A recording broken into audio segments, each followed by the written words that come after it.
ladies and gentlemen, and welcome back to another episode of The Work Shoot Show. We are back. This is episode, hold on, I'll tell you. This is episode 44. Episode 44. I'm one of your hosts, Mr. Lyn and Pete, joined by your other host, Mr. Peter McGinn. Pete, how you doing, brother?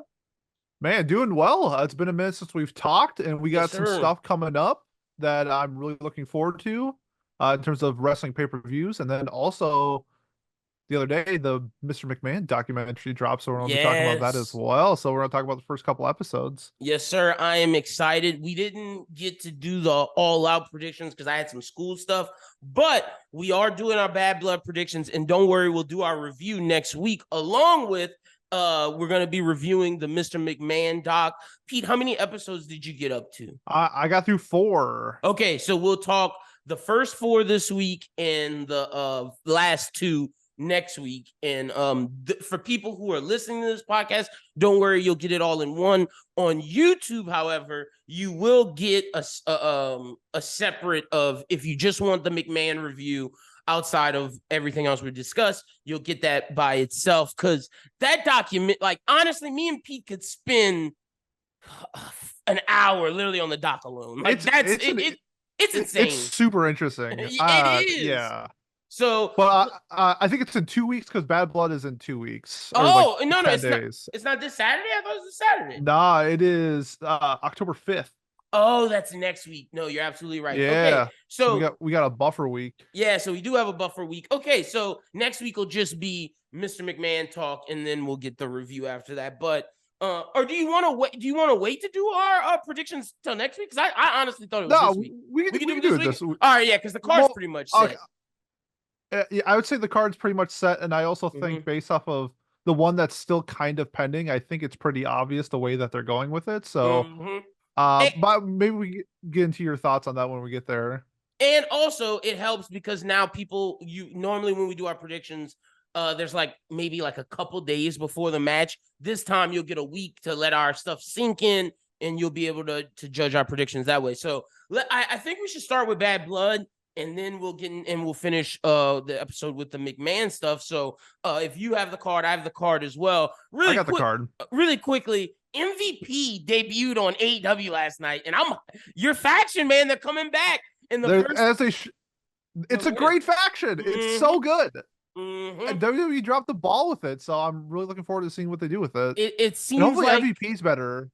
I know he went to Germany to get stem cells treatment and stuff like that. So he hopefully said he's better, 100% healthy, and he feels so much better that he's gonna compete in Josh Barnett's Bloodsport.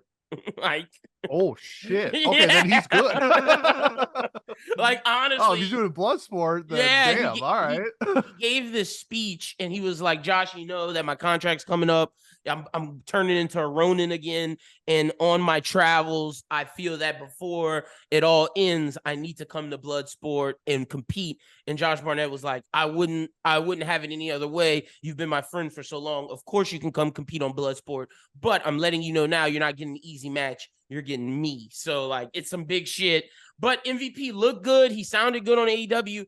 He literally called out. He was like, "I've been a fan of this guy for a long time, and I feel that it's your fault, Nana, that Hangman Adam Page can burn down this man's house, do all of this, and he's left walking, and Swerve's at home recovering, and you're allowing him to walk.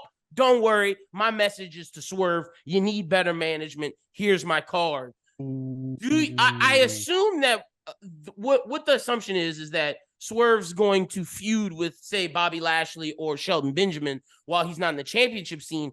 Is there a world where instead of feuding with them, he joins them as their leader? Because they had the Mogul Embassy, which was that was fine for a little bit, but they played it out kind of fast, and then luckily they just threw it to the side, which was very smart of them to do. Perfect. Yeah, maybe it's one of those things where it's they feud and then they realize hey, we're stronger together than fighting each other, that type of thing. So I could see it being a feud to start and then going forward them being a team. I could definitely see that. And then just to add on, and honestly, Bobby Lashley's kind of old, man. And in AEW is more of a young man's wrestling. And when we see the older gentlemen, they're usually paired with a younger person, i.e. Dustin Rhodes, Sammy Guevara. I could see it where Bobby Lashley and Shelton Benjamin are the tag team, and Swerve's the leader with MVP as the mouthpiece. I have no confidence in them passing belts, especially with duos or tag or trios. Oh no, I'm not talking about. AEW. I'm not talking belts. I'm just saying in general because I don't know. In general, sure. Yeah. I don't know if Bobby, to your point about belts, I don't know if Bobby's getting singles gold anywhere in AEW. So like, why not have it to where him and Shelton are one of your stronger tag teams and Swerve's the leader? I could see that happening. Because I don't know if Swerve's joining, Swerve's not on a tag team with Shelton or Bobby. No way. Swerve's the leader. Yeah. Swerve should not be in it. I mean, maybe they can do a trios thing once or something. I don't know. But like, he should not be, if Swerve is holding the ROH trios champion, there's something wrong. So yeah, I agree. I agree. He should be like the single staple for them. I'm with you. And my final thing on AEW, how did you feel? Because poor Darby Allin, man. Darby Allin had his title shot, ended up having to fight Mox for some no good damn reason. And he loses, and now Mox is headlining Wrestle Dream versus Bryan Danielson. That's crazy to me, bro. Like, literally, they told him, sorry, Darby, not good enough. Out of here. We're giving it back to the Ace. Yeah, it's interesting that they would do that. I saw some stuff online that Darby has like some abuse allegations that I was not made aware of. So I don't know if that has anything to do with it. But I did not know that. This is the first time I'm hearing of this. No, because like he tweeted about something and then somebody like ratioed him. And I'm like, I was not aware of any of this. So I don't know if there's something that we don't know. That's the reason why, but it kind of feels that way. Because like storyline wise, like it doesn't make a lot of sense. It didn't make any sense. But now that you're saying that, if it comes out that that's why, that's 100% why then. Because like that felt random as hell that Mox would just come in. And I know it's part of his new heel character, but like come in, take Darby's title shot, and now fighting Danielson at Wrestle Dream. Kind of crazy. We will stay tuned to that. We'll talk more AEW next week, but let's get into WWE Bad Blood's pay-per-view. Pete, take it away, brother. Yeah, so I want to talk to you about just your overall thoughts on how you're feeling about Bad Blood itself, because to me, it feels like they're setting this up as sort of like they have the big money-making pay-per-views. They have their Survivor Series, the Royal Rumbles, they have the WrestleManias, and then there's like the tier below it, which is like Money in the Bank, and then kind of Backlash now, and every other year it's like Clash at the Castle. Bad Blood to me seems like they're trying to make this like Money in the Bank, where it is, I think right now we have 5 matches. I think a lot of the matches are going to get the time that they deserve, and it's going to be more of like this mid pay-per-view that's probably going to like, I would say, I'm thinking it's going to over deliver based off of just everything it's setting up for. So I want to get your thoughts on kind of like how you're feeling with Bad Blood in general, and like, do you want to see more of like this style of pay-per-view, or are you thinking like Clash of the Castle where it's like every other year type of thing? See, I like this more than Clash because I feel that even on Raw and SmackDown, as you and I'm sure you realize this as well, just like every other wrestling fan, as we get up to pay-per-view, the booking around the TV shows reflect the pay-per-view. So for WrestleMania, it's big style stuff on Raw. We're giving you the big stuff to get ready for our biggest show. Same SummerSlam has that same feel. Money in the Bank has a similar feel, at least with the ladder matches, not necessarily all the other matches. But with this, it feels like Mania, where everything is setting up for this pay-per-view. It's all like serious feuds. Look at it. We got Bronson Reed and Braun Strowman. That's been serious. We got, of course, Drew and CM Punk. Of course, Rhea and versus Liv, the Judgment Day, and all that. But even down so to like Andrade and Mello, grudge matching. We see Chelsea Green and Mia Yim, grudge matching. Everything has been ramped up because it's the Bad Blood quota time of the year, and whichever are the most hardcore rivalries make it to the pay-per-view. So I really, really like this because it's making the rivalries matter more. And I think that this is a pay-per-view more so than Clash of the Castle that needs to stay, because all it does is enhance the rivalries. And the fact that this is before War Games makes it even better, because it's like, okay, things that didn't get settled with Bad Blood, well, you have no choice but to enter War Games. Yeah. I like that I a like lot. it. I like it a lot. Yeah, I'm a big fan of, like, I noticed this literally last week when I'm watching, or this past Monday Night Raw. I'm like, man, all these feuds, I think Bad Blood could have more on the card, but it goes to show Triple H is like, whichever feud the fans are taking to more, that's what's going to make it on the card. And I like that. I like that a lot. I'm guessing we're probably going to get some pre-show stuff, but as of right now, I'm only seeing 5 matches confirmed on the card. That's what I'm seeing on USA 2. I would love if Bronson Reed and Braun Strowman made the pre-show, as well as Game 7 of Andrade Melo, because Melo and Andrade 100%. Have gone for 5 matches. They're doing the 6th one, I think, this week. And if obviously Melo's going to win, so we're going to get Game 7. I feel like if that's the case, that shouldn't be on SmackDown. That's big enough to be either on the pre-show or on Bad Blood itself as like one of the in-between matches. That would be, oh man, I would love to see if you gave the Andrade and Carmelo like 20 minutes on the main card. They deserve it. Like, more so, like, so as good as Bronson Reed and Braun Strowman have, that's a pre-show match, like 100%. Big meaty men slapping meat. But Game 7, Melo and Andrade, like, y'all built it up this much. You're not going to have LA Knight on the card. You have a lot of Raw people. That's the only SmackDown feud, in my opinion, that deserves to be on the card, because they've earned it. Yeah, so no, I think they should.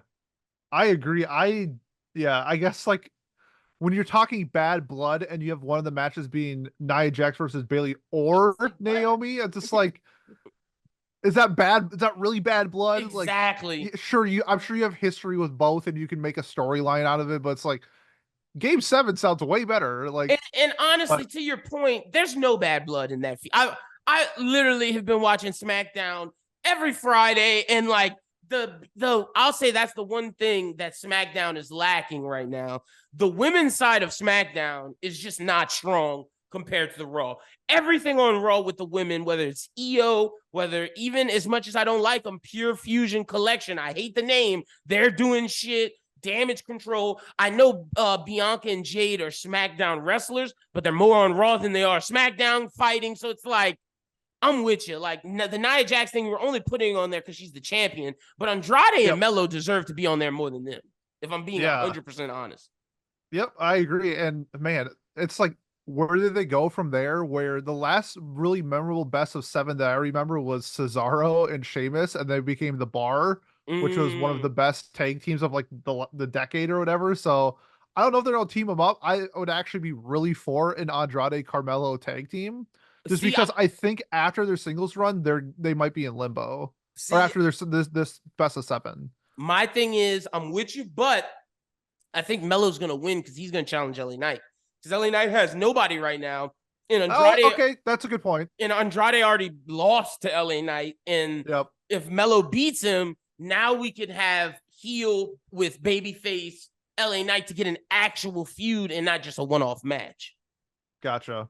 Okay. So that's kind of what I'm hoping for. 100%. When you say that, that makes a lot of sense. Now, the question is, I don't know what happens with Andrade. Like, Andrade's definitely, like, what, Legado del Fantasma? And, like, I know that goes into what people say, Mexican wrestler versus Mexican wrestler. Like, no. Yep. Andrade should probably go after, let's say, because Grayson Waller, in theory, should split up soon. Like, maybe go after Theory or Kevin Owens, somebody. But that just goes to show SmackDown doesn't have enough heels. That's the problem with SmackDown. There's like 15 baby faces and 2 heels, and it's like, well, damn, what the fuck do all these baby faces do? So we shall see what happens with Andrade. But my prediction for Melo is 100% him versus LA Knight. They've been building that up since before the Logan match. There's genuine hatred there. So, like, that's going to be a good feud. Oh yeah, okay. You say that, I actually like yours better than what I was thinking in my head. So let's go with that. Okay. But yeah, let's get into War Games. So as of right now, they haven't decided. Blood. Sorry, my bad. War Games is the one after. Yeah, the big one afterwards. So let me ask you this: with WWE not having a confirmed final match, would you rather it be the actual Bad Blood of CM Punk versus Drew, or would you rather have it be Cody and Roman versus the Bloodline? So right now, the last thing I saw was that Fightville and then Ebo. Hold on, I'm gonna tell you who Ebo is. He's of pro wrestling, wrestling purist. So Wrestle Purist and Fightville both have said that it's being rumored right now that Cody and Roman are gonna be the main event. And after seeing that big movie thing they've done, and Pete, I know you don't necessarily, you watch NXT sometimes, you don't watch it weekly. I've been watching NXT weekly since a little bit before Ethan Page became champion. Bro, they showed the whole Cody Roman thing on NXT. They showed it on Raw as well. So, like, I believe that's going to be the main event. Now, should it? No, I don't think so. I think you made this pay-per-view because CM Punk and Drew had such a heated feud, and it just worked out that everybody else had things going along as well. I think if that's the only Hell in a Cell match, that should be the final match because you bring down the cage and everything, and you end on that note. But since Roman is coming back and the Bloodline is quote unquote the biggest story, I get it. Yeah. Do I want that? No, but like I get it. I understand. My thing is, I think I would have been all in on Punk and Drew being the closer for this card if I didn't think this feud was ass.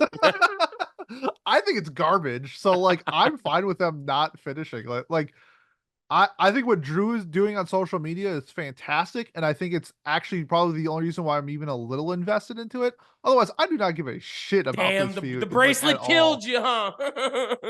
I'm sorry. It is terrible. Like, I don't care. There's nothing you can say to me that would make it be worth my time to, like, it be invested in this story off of a friendship bracelet made by a fan. No, I get. They shouldn't have went down that path. It should have just been what it was before. Like, these people hate each other. They should have lied. And see, they should just lied. I truly think that Punk has an issue. And let me tell you what it is. I don't think that based on what happened after AEW, because Drew has mentioned this 3 times, but never went in depth. And this made me think Punk said no. Drew has issues with him backstage. And Drew has said in the thing, the match they did overseas, I watched the preview for it, and Michael Cole asked Drew, why do you hate Punk so much? And he basically was like, I don't want to get into the personal details, but things happened in the past. Drew said that again on Raw, and then Drew said that this past Monday. It's like, bro, why aren't you telling us what it is? If y'all would have gone into that, that's the feud, not this damn friendship bracelet. But I think Punk doesn't want the perspective of him being an asshole and how he left AEW to be in his WWE thing. Because you can't be a babyface if people think, oh, he's really this guy that's holding back young talent. And Pete, I believe that's what Drew wants the feud to be based on. But because Punk said no, they had to scramble behind this bullshit friendship bracelet. Yep. I legit could not agree more. So that's why I think I feel like they should open I think that's what they're gonna do with that. Yeah, you can't have that match in the middle. You either start with it or you end with it. And I think you're gonna start with it. Also, I do believe whenever Seth comes back, Seth is gonna say the personal shit. I also think that plays a factor, but I think that's small. I think that's like a very minuscule part because Drew could have said his personal shit, Seth could have, but then that would have made Punk look extremely bad. So it's like, Punk's like, nah, we're not doing that if only one of y'all is getting it. So I truly believe, Pete, in my soul, that Drew had reasons and they were going to say them, but Punk did not okay it. And the only thing that's keeping me excited about this is because I know that Drew has problems with him. So I'm just excluding the friendship brace. I'm making my own headcanon, essentially. Sure. 100%. So, and our kayfabe world, let's start with what I think is going to be the opening match, which is Oh, you want CM to give Punk our versus Drew McIntyre. you want to give them our records real quick before we Oh, sure, yeah. yeah. So going into this, I am 41-20. Lynn, you are 46-15. So you got Okay. 5 games up on me. We got like, I'm trying to think of how many pay-per-view, handful of pay-per-views left. Yeah, we So got a I really couple. need you to I need you to shit the bag. I'm gonna be honest with you. I look, the next AEW one I definitely will. Because like I have no idea You what they're got a doing. 5-game lead right now. That's gonna be tough with how much time we got left. But first match, okay, so Punk versus McIntyre. Um, How I you got feeling? Yeah, man. because this is tough. Well, See, I know who I'm picking to win. Like I think 100%. I think they want to kill this because I Mm-hmm. do think the strap match that they had was trash. Yep. I thought it was a terrible match. Like it's not the strap match that I was picturing in my head. The touching the 4 corner That posts was is a Punk super idea. dumb. Shit was trash.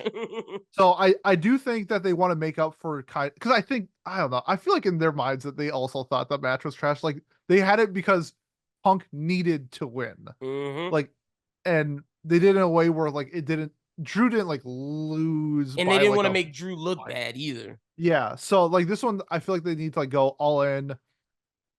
I'm trying to think like like they're both pretty big names in the company. So it's not like Yep. the bigger like if Punk wins, like I would see why. If Drew wins, I could see why. But we need to start setting up for. I'm trying to think of like what neither of them. Yeah, probably neither of them are gonna be like in a War Games match. Could this? I think I'm gonna give it to Punk, but I Oh, really do okay. think that this could go either way. I think just Punk is like. I just think he's like a little bit of a bigger name than Drew, and I Mm-hmm. think Punk losing is bad.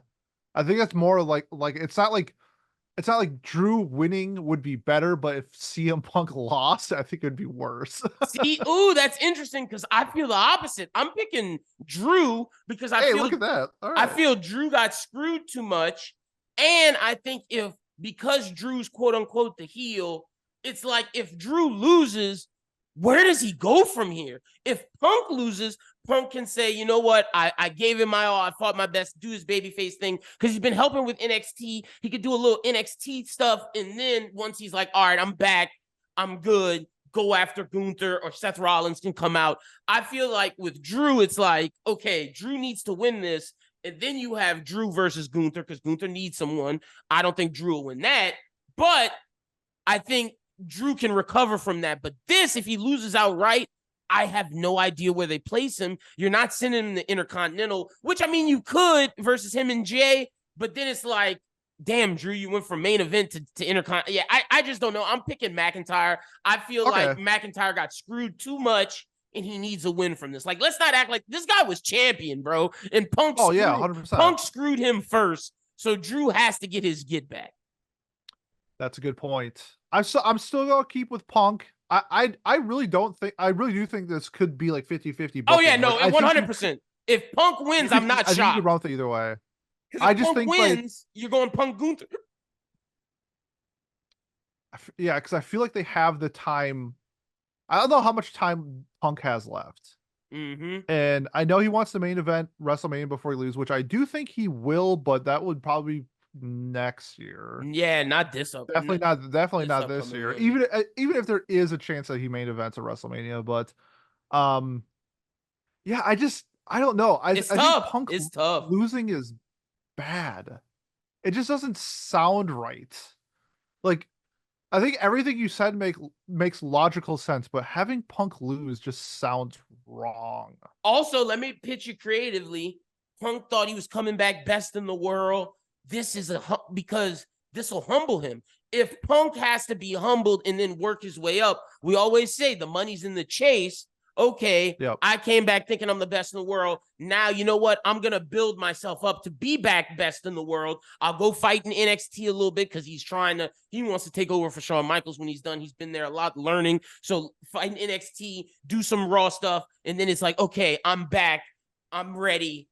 Gunther, and then all of a sudden we hear dun dun dun dun dun dun, and it's him and Seth, and then Seth puts him over, and now it's like, okay, now I'm ready for Gunther. Bet. Okay. Well, I'm very intrigued now based off of our predictions of Yes, who's going to sir. win then. Okay. This match I think is going to be so fucking funny. Liv and Rhea They made in it a the dominant custody match, man. dirty Dom custody match in the ring, hanging above the ring in a shark cage, which is just so, man, this is just That's so crazy. bullshit. Like It's so that good. that's what they wanted to do to him when Eddie and Ray originally fought. They wanted to hang him in a cage like that over the thing, but he was a kid and he mentioned it in Logan Paul how he wanted to do it. So that's why it's happening. I'm excited. It makes 100% sense. Now, I know I sounded confident with Punk and McIntyre. This one, it seems that Rhea should win and get her belt back, but it's like, or do we continue the story and build Rhea up even more? It's like, I don't know where you go, because if Judgment Day loses, that kills the faction right then and there. Yes.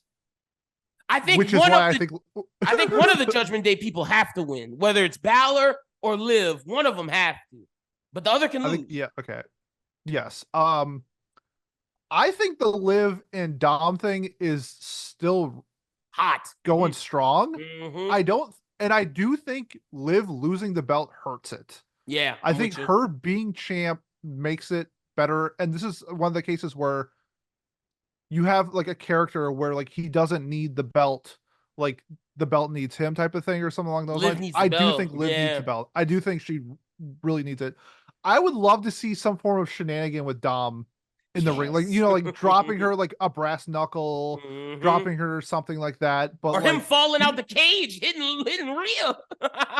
Yeah, I feel like you could definitely do something with Dom being shenanigans. I actually think Judgment Day wins both of their matches. Ooh, spoiler for the next one up ahead. Let's go. I would love. But I think you could set something up for like War Games. Yes. With this, where it's like, I think it needs to continue.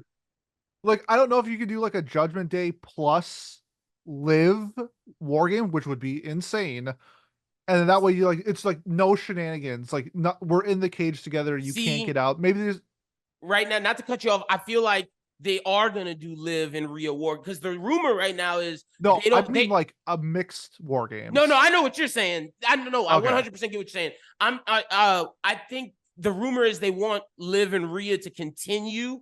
I don't know if it'll make it to WrestleMania, but they want it to continue to where Rhea's chasing to build up her as a babyface. And the rumor is right now it's going to be Team Liv versus Team Rhea at War Games. And I think Team Rhea wins at War Games, whatever women she picks. So I am picking Liv in this. So I agree with you. Okay. Because like kind of what I was thinking, I wanted it to be like a mixed bag. Where I know what you're saying. Yeah. Liv and Judgment Day versus Rhea. Sorry, yeah, Rhea Priest, Jey Uso. But see, that's the problem. But that's the problem, Pete. That's why I don't think they can do it. Because I don't think they can either. The men that Rhea would get, one of them or two of them, Sammy and Jay, got to fight on Team Roman. Because it's 100% going to be OG Bloodline plus Cody versus new school Bloodline. Yep. And I saw that Hikuleo is in NXT now or something like that. So well, he's not there. He's listed under NXT. And I feel like listed. I feel like that's to hide him for whenever they're ready to like that's because now everybody's like, oh, Hikuleo's not coming in. I feel like that's a swerve. I feel like that's the swerve for whenever they do bring him in for the new bloodline. Yep. No, for sure. Yeah. So I we're both really picking Liv? I'm picking Liv. Yeah, I think Liv wins this. Let's go. Me too. Because I think Judgment Day needs just. Yep, and then we can just dive into Priest versus Balor. I don't think I don't think Priest needs to win. I really don't. Finn does bad. Finn does for sure. And then just after Priest lost the title to like Gunther, he can continue his like losing streak, and it's fine. It's not going to change anything. Where if Finn loses, then I think Finn should win by shenanigans, like straight up, and then solve it in War Games. Like whether it's JD McDonough doing some bullshit. I think that it should be along those lines. I think Finn wins dirty, essentially.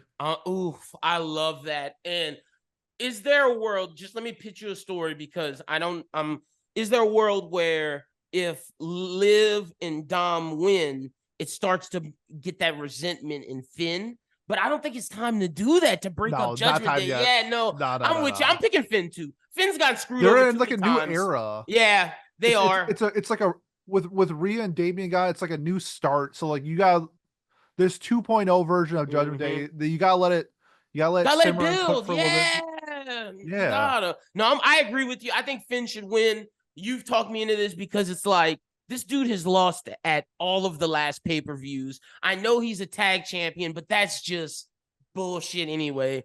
He needs to be Damian because Damian and Rhea have had the upper hand on the Judgment Day as a whole with just 2 people versus 5. Judgment Day needs to win, come out of Bad Blood as victors. Agreed.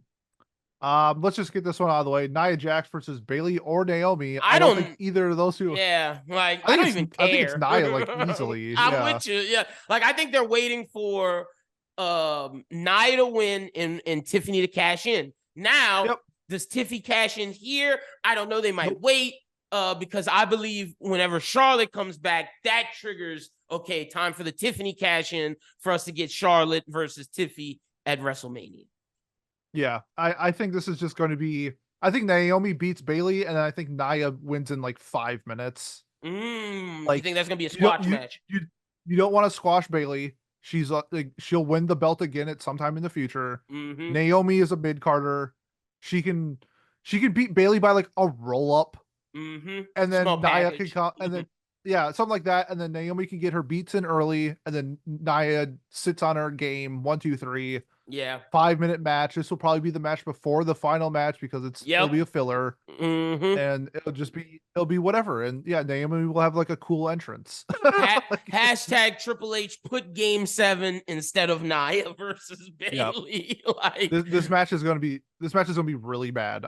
Imagine if Andrade, like you do Andrade Mello, it bangs, and then you're going into the main event. That would be so hard.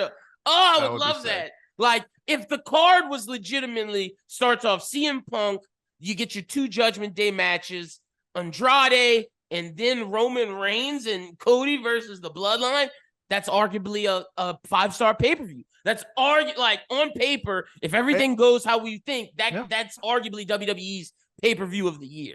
I mean, most of the time, my favorite WWE pay-per-views of the year are the Clash at the Castles, the Money in the Banks, the Backlashes. It's usually never WrestleMania. I think a few years ago. Well, 39. I think 1 year was like WrestleMania it was Night 1 or something like that. Yeah, you said WrestleMania 39. The one with Drew, Gunther, and Sheamus. Whatever match that was. That's 39. I love that one. Yeah, 39 was great. That's because remember, that's how we figured that 39 was booked by 2 people. Triple H did night 1. Vince did night 2 because you had that Omos dumb shit. You had John Cena. You had all that trash shit on night 2. But night 1 was very concise. It ended with Sami Zayn and Kevin Owens in the tag match. You had the Rhea Charlotte match. You had the match you said with Drew, Gunther, and Sheamus. And then we had that tag team battle royale thing where Dawkins came out and shouldered the dude on the outside. And that was like clip of the night or whatever. I remember. I'll come back. Yeah. I blacked it out from my memory. Look, 39 day 2 was trash, so I get it. Yeah, hot garbo. God, oh man, I really hope the next WrestleMania is good though. Oh yeah, I'm going to it. Look, 40 was great, so you're in the Triple H era, brother. You're good. We're out of Vince time.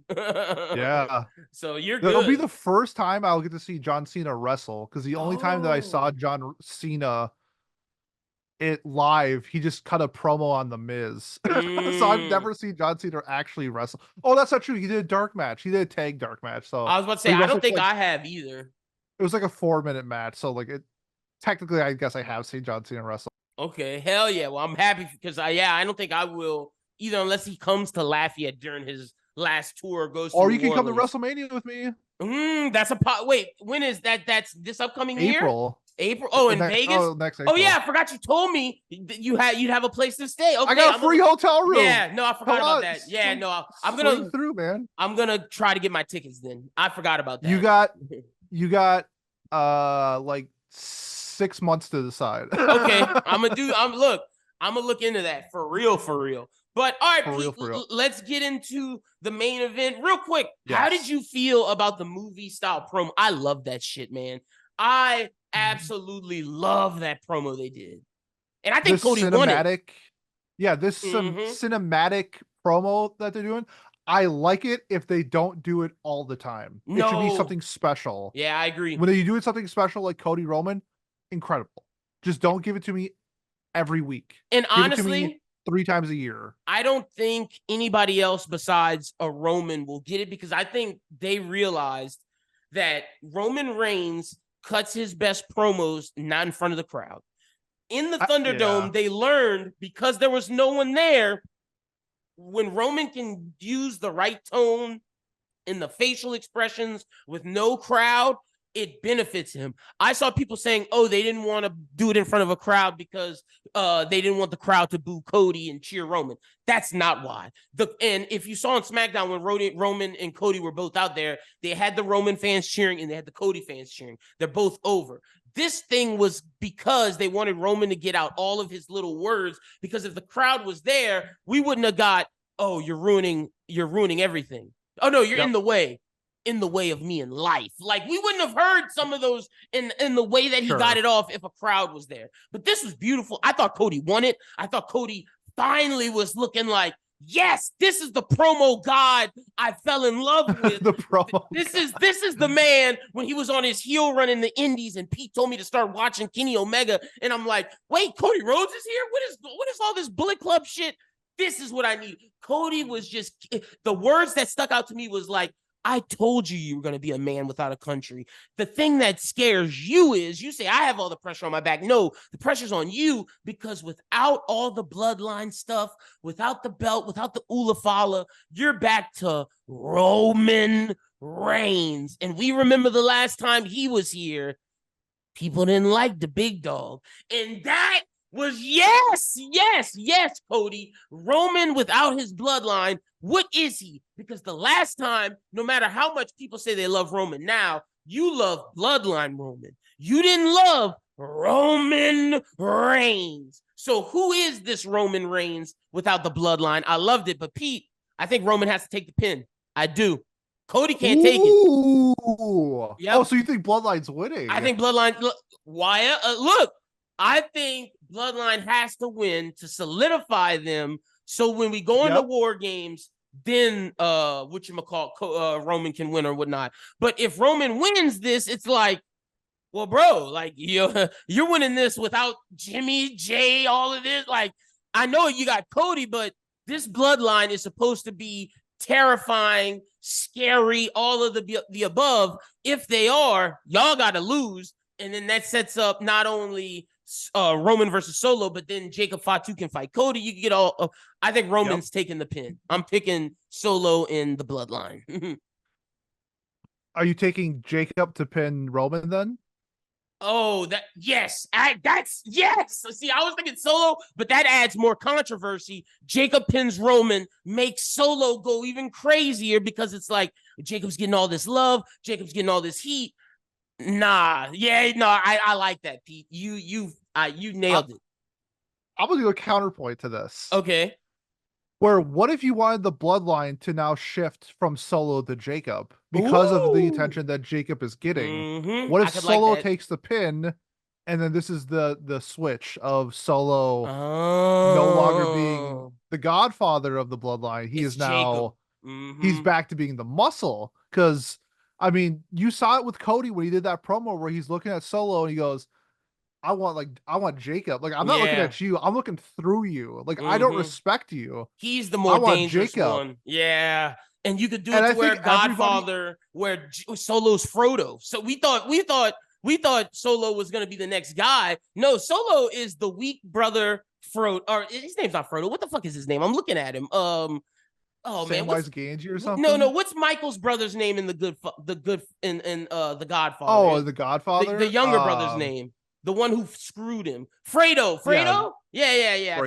I think it's Fredo. Let me look. I think that's right. Yeah, I think that's right. It's been a minute since I've seen the Godfather. But Solo is Solo's not Sonny and Solo's not Michael. Solo's Fredo. Yeah, it's Fredo.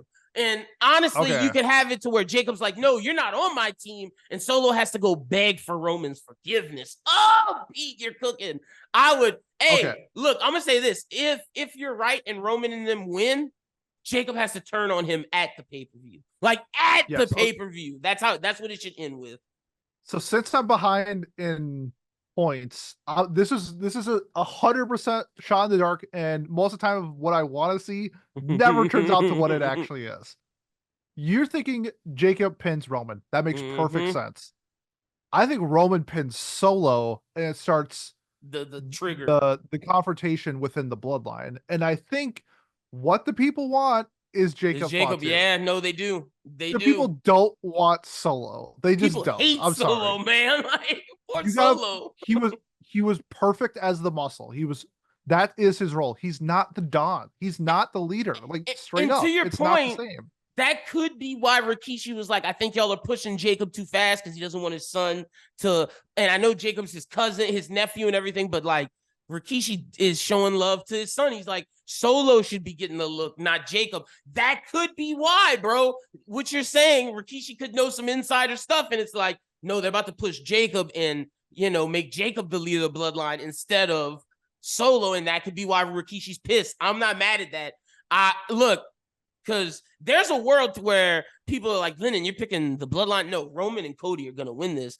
And if you're trying to catch up on points, Pete, I get why 100%. Your story reasons and outside of your story reasons, business-wise, why it makes sense for Roman and Cody to win. But I'm still picking Bloodline 2.0.